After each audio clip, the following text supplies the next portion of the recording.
Sentire Media. On the 23rd of May, 1992, the Institute of Volcanology and Seismology of Mount Erice in Sicily reported a small seismic event between the towns of Isola delle Femmine and Capaci, outside the city of Palermo.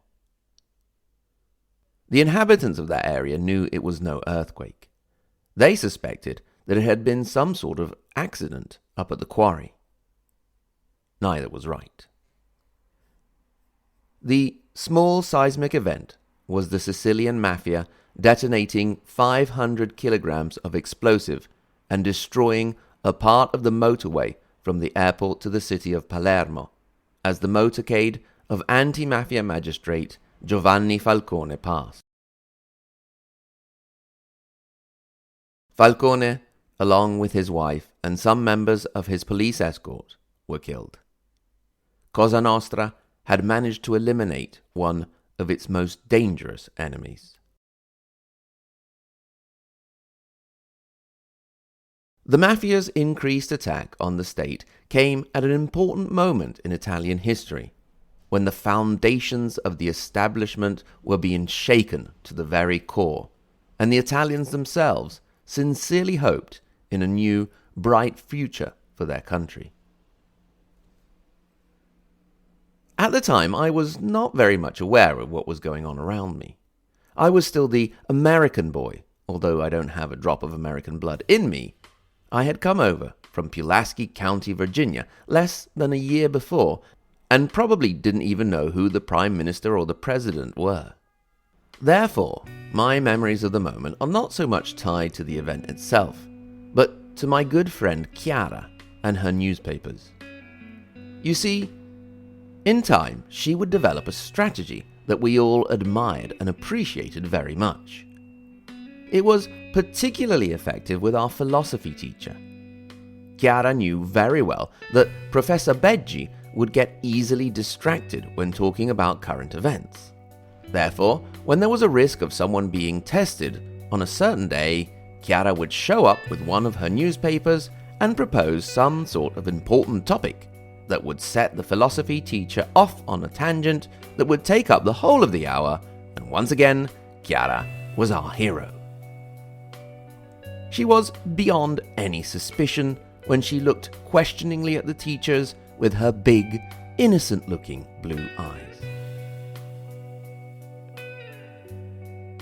However, when we returned to school on the Monday morning after the bombing of Capaci that killed Giovanni Falcone, Chiara was just a young adolescent girl, desperately searching for answers from those adults that were important in our lives, our teachers.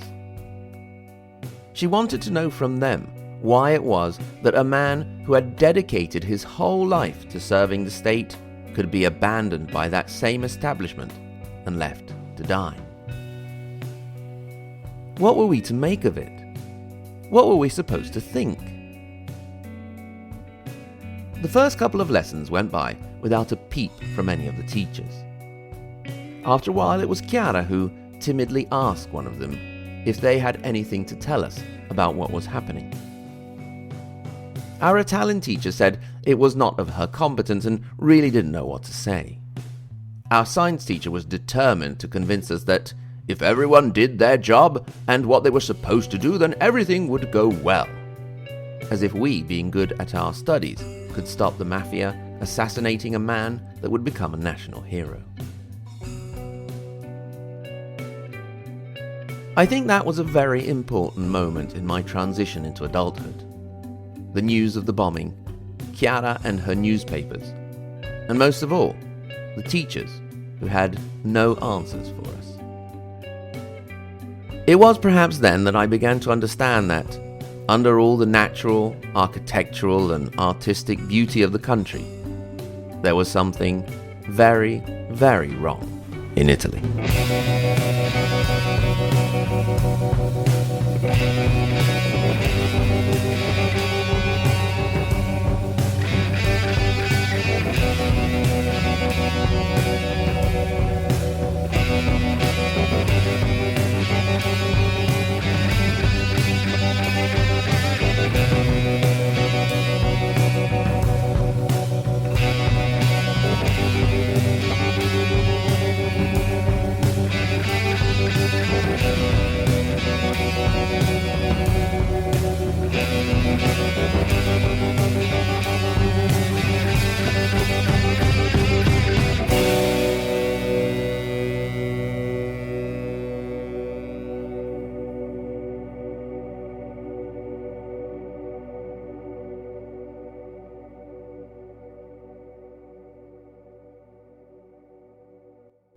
In the winter of 1979, the public prosecutor's office in Palermo was starting to receive complaints that some of the magistrates were investigating local businesses and making things difficult for them.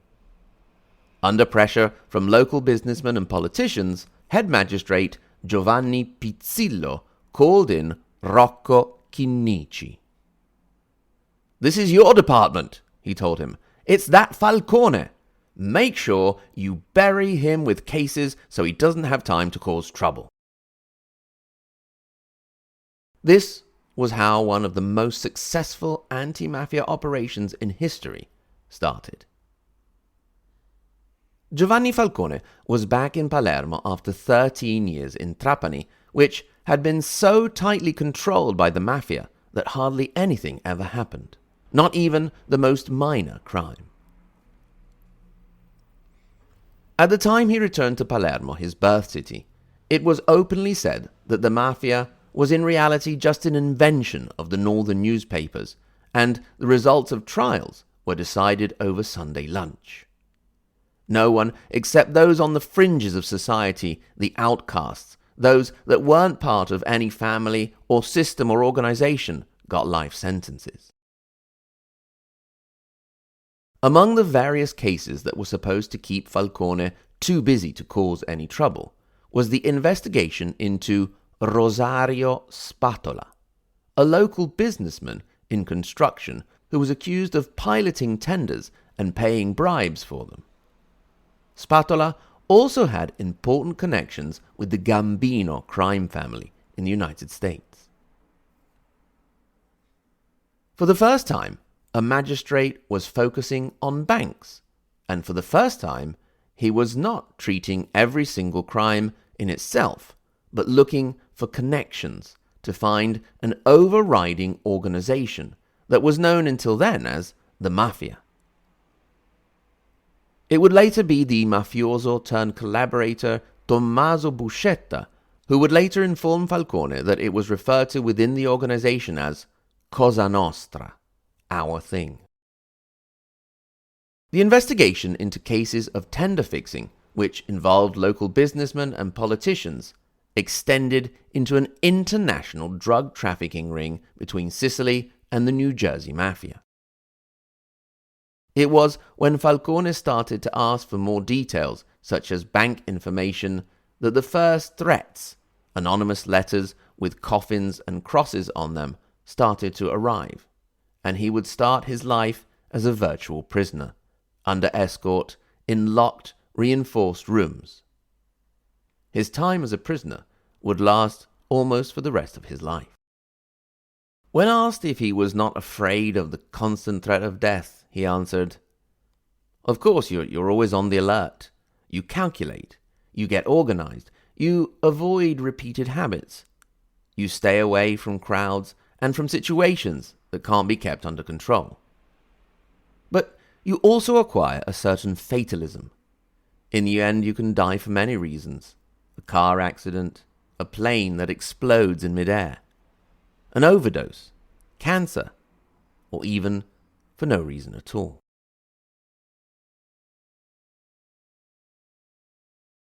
He was something new in the world of magistrates.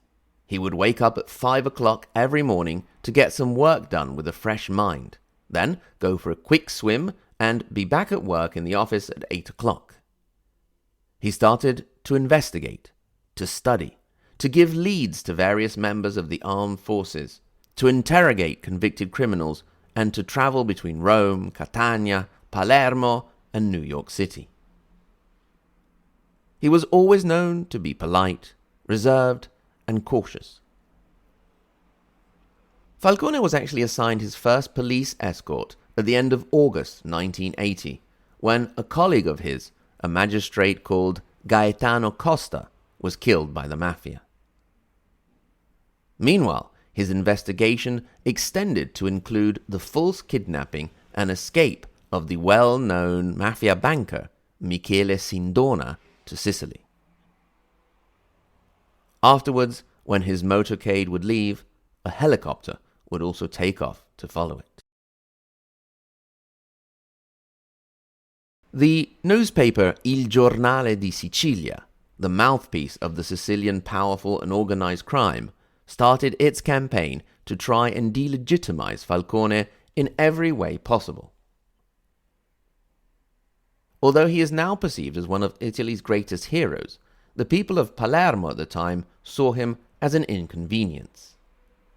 If he ever wanted to go to the cinema, which he did rarely, 3 rows of seats would have to be booked in front and behind him. And in the next 3 years, he would go to a restaurant only once.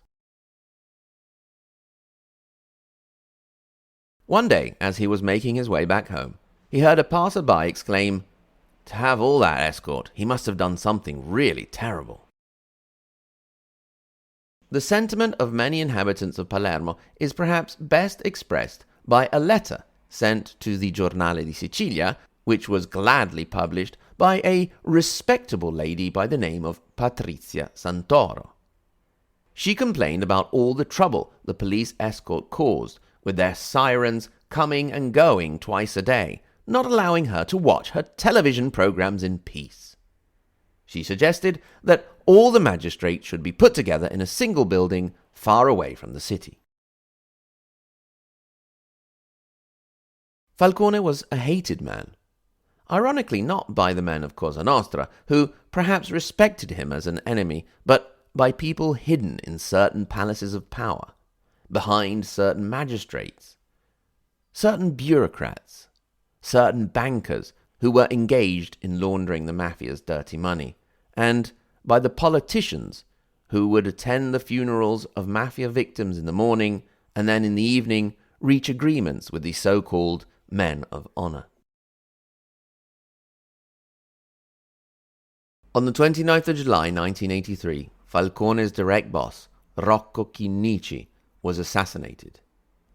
He had always believed in Falcone and had helped and supported him as the case of a fixed tender expanded into what would become a historical trial. Meanwhile, the mudslinging machine continued.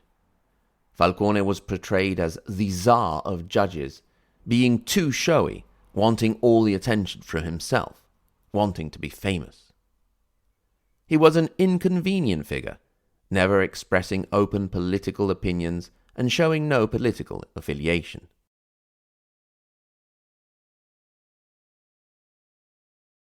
During his career, he would be criticized by the right for sticking his nose in things that he shouldn't have, and by the left for not doing so enough.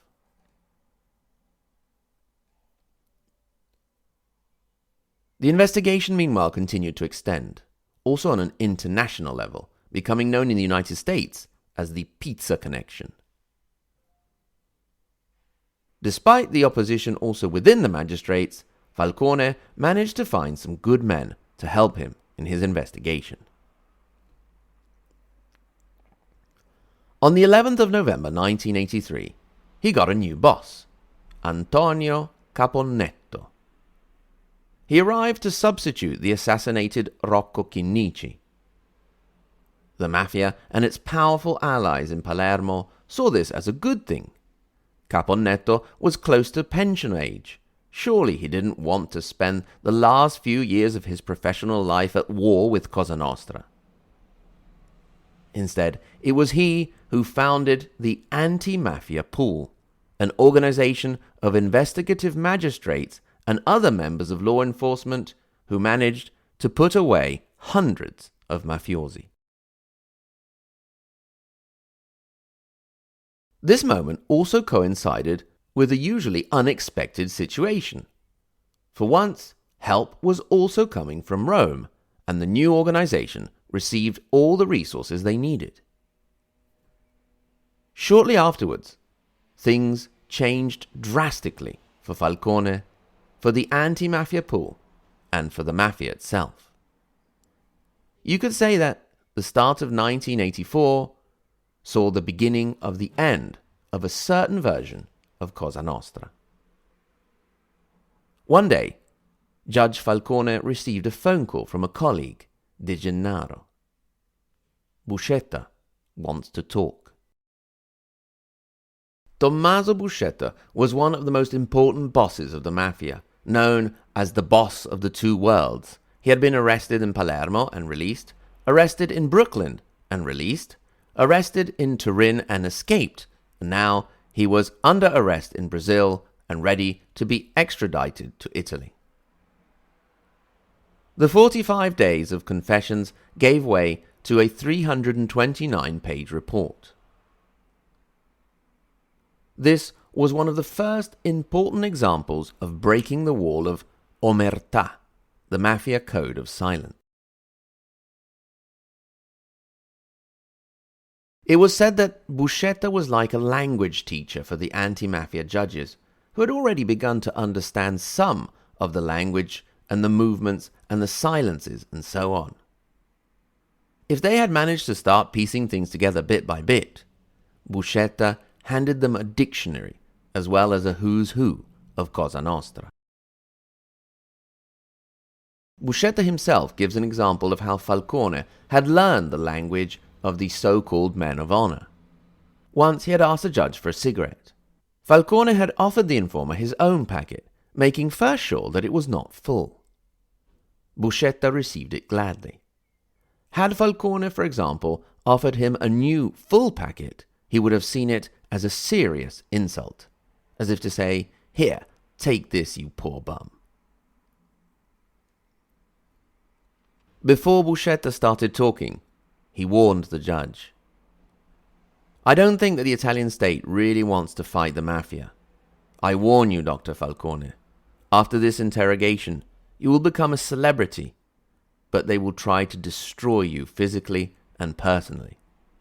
Do not forget, the debt you opened today with Cosa Nostra will never be closed."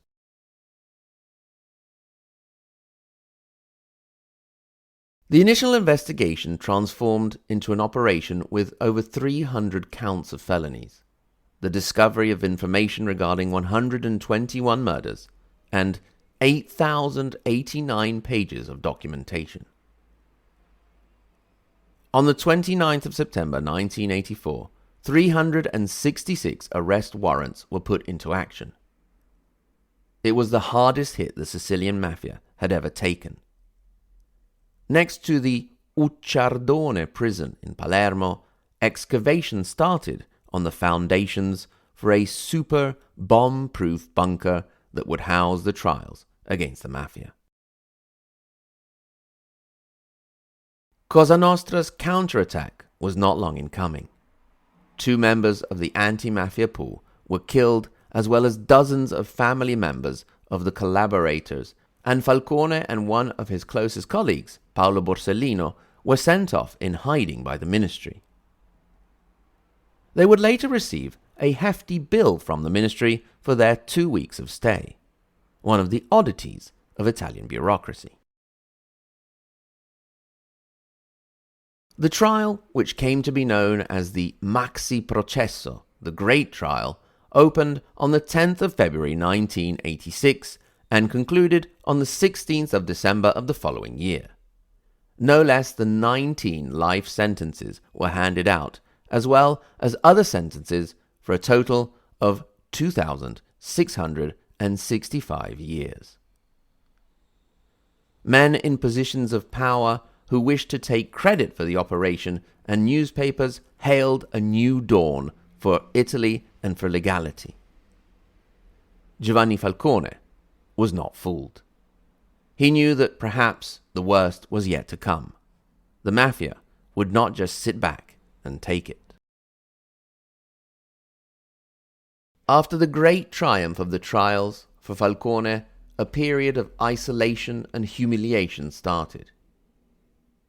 Many came out saying that they had had enough of this show-off attention-seeking magistrate, and he was passed over for various offices. Like General Carlo Alberto Dalla Chiesa, who had been killed 5 years earlier, the isolation of Judge Giovanni Falcone had started. And, as the general himself had said, that was when a powerful man could be killed. The real blow came when the founder of the anti-mafia pool, Caponnetto, went into retirement, and instead of nominating Falcone, the governing body of magistrates nominated Antonio Meli. He proceeded to dismantle the anti-mafia pool and divide up its investigations. Falcone, in his predictions, had been correct. Perhaps he already understood then, and perhaps he already knew, that the reach of the mafia went far beyond organized crime, into the very heart of Italian politics. On the 21st of June, 1989, explosives were found near the home at the sea that Falcone would rent for the summer. He sent his wife Francesca away and started to sleep on the floor with a .38 caliber under his pillow.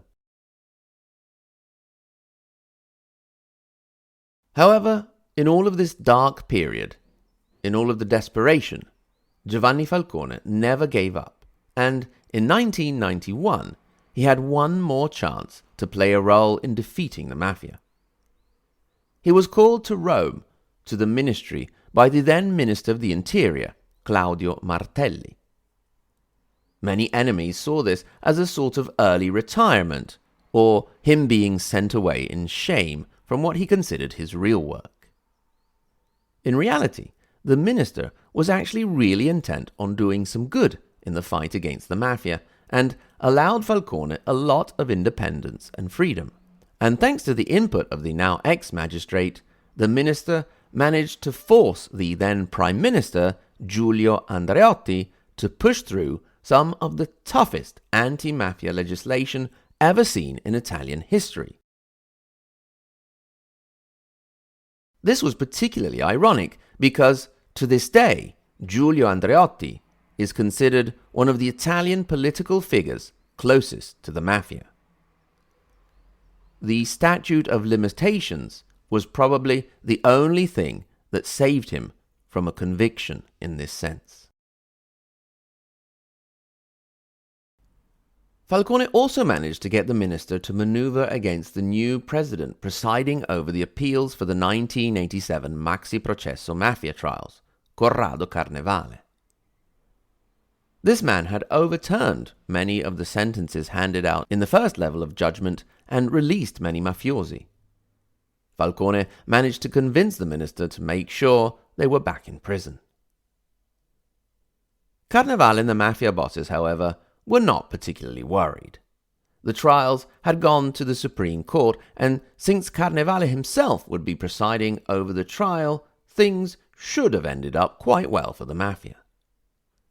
It is at this point that once again Falcone managed to intervene with an investigation into the way the appeals had been handled, and managed to have Carnevale removed. Many of the sentences handed out in the first trial were confirmed at the Supreme Court. Once again, a vital blow to the mafia. The killing of Sicilian politician Salvo Lima was the mafia's first reaction, showing that they were not at all happy. Lima had been the friend of friends, the go-between for the political establishment and Cosa Nostra. This was also probably the event that meant that Giulio Andreotti would never achieve his dream of becoming president of the Italian Republic. So, in the end, Giovanni Falcone managed to deal one more decisive blow to the mafia. You could add that, if we can say that it was thanks to Carlo Alberto Dalla Chiesa that the mafia was proved to exist, it is thanks to Giovanni Falcone that we understand what it is and what we need to do to fight it. It is almost painful to imagine what more he could have done had he lived.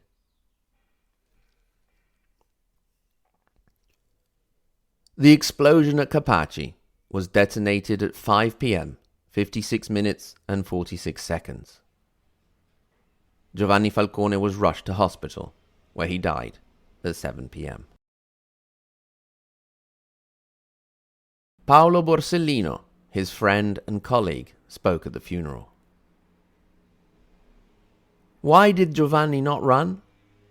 Why did he accept this terrible situation? Why did he not worry?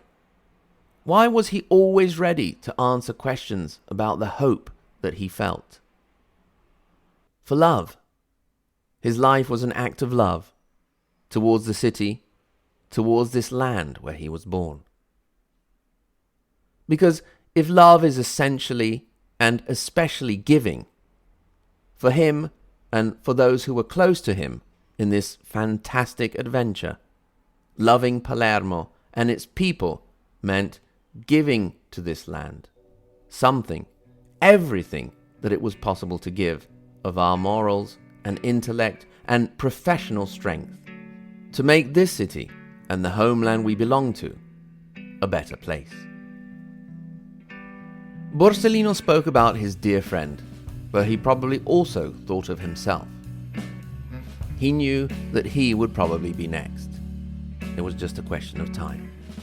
He was assassinated less than 2 months later.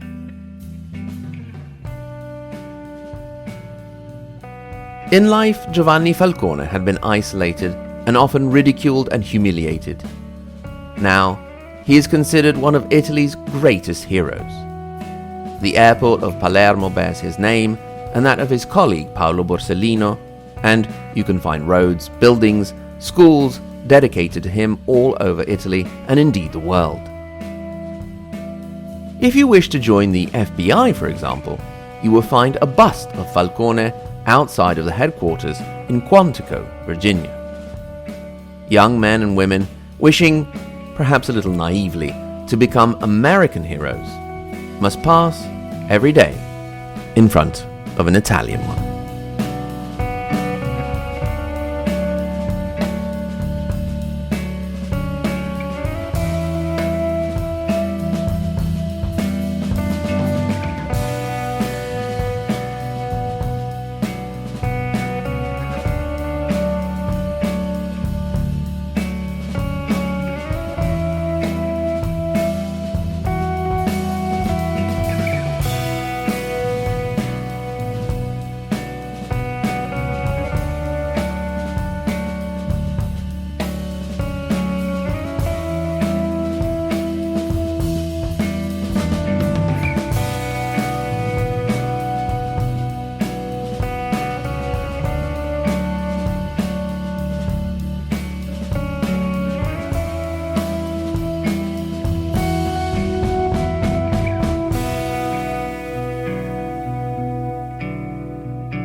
Sentire Media. Hey, podcast producers and show hosts. Do you want to join a podcast network that celebrates all things Italian? At Sentire Media, we understand the allure of Italy and its unique culture. Our devoted team of hosts and producers are all driven by their shared passion for Italy. And we work tirelessly to create the best lifestyle podcasts and content that will whisk you away to the very heart of Italy. With us, you can savor the mouth-watering flavors, get lost in the stories from the past, break down the cultural barriers, and truly immerse yourself in the vibrant traditions of this intoxicating country. If you have a great podcast idea or are already in production and would like to join Sentire Media, head over to sentiremedia.com, that's SENTIRE media.com, and find out how to submit your show.